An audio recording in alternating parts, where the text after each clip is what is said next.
कभी कभी सबसे बड़े सपने सबसे छोटी जगहों से शुरू होते हैं। और ये कहानी है एक ऐसे लड़के की जिसके पास पैसे कम थे लेकिन सपने बहुत बड़े थे। तमिलनाडु का एक छोटा सा शहर रामेश्वरम, जहाँ एक साधारण परिवार में जन्म हुआ अवुल पकिर जैनुलाब्दीन अब्दुल कलाम का। न कोई बड़ी पहचान, न कोई खास सुविधा, बस एक साधारण जिंदगी। उनके पिता एक नाव चलाते थे और परिवार की आर्थिक स्थिति ज्यादा मजबूत नहीं थी।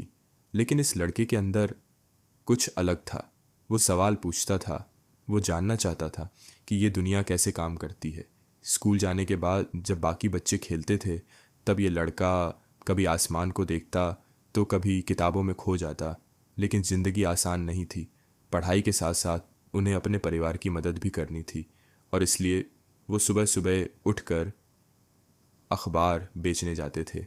सोचिए, एक छोटा सा बच्चा हाथ में अखबार लेकर गलियों में दौड़ता हुआ, लेकिन उसके मन में सद कुछ और ही चल रहा था।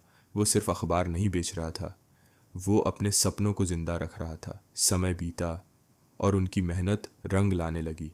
उन्होंने इंजीनियरिंग पढ़ने का फैसला लिया, लेकिन यहाँ भी रास्ता आसान नहीं था। पहली बार उन्हें असफलता का सामना करना पड़ा।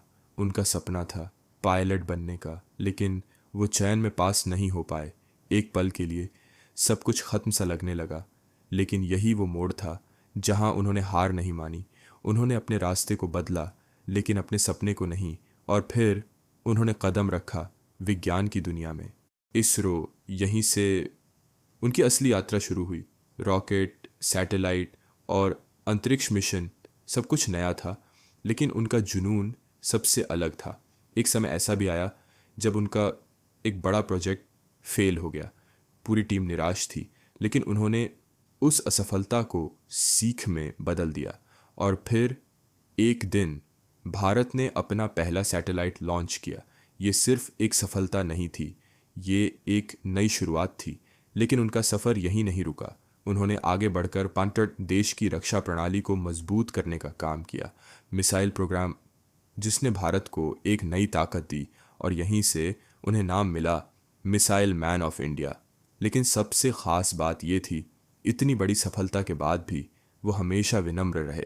ना कोई अहंकार, ना कोई दिखावा, बस एक ही सोच, देश के लिए कुछ करना है। 2002 जब वो बने भारत के राष्ट्रपति, प्रेसिडेंट ऑफ इंडिया, लेकिन वो सिर्फ राष्ट्रपति नहीं थे, वो लोगों के राष्ट्रपति थे। बच्चों से मिलना, उन्हें प्रेरित करना, ये उनका सबसे पसंदीदा काम था। वो हमेशा कहते थे, dream dream dream, dreams transform into thoughts and thoughts result in action. उनकी ज़िंदगी हमें एक ही बात सिखाती है कि शुरुआत चाहे कितनी भी छोटी क्यों ना हो, अगर सपने बड़े हों तो कोई भी इंसान इतिहास बदल सकता है।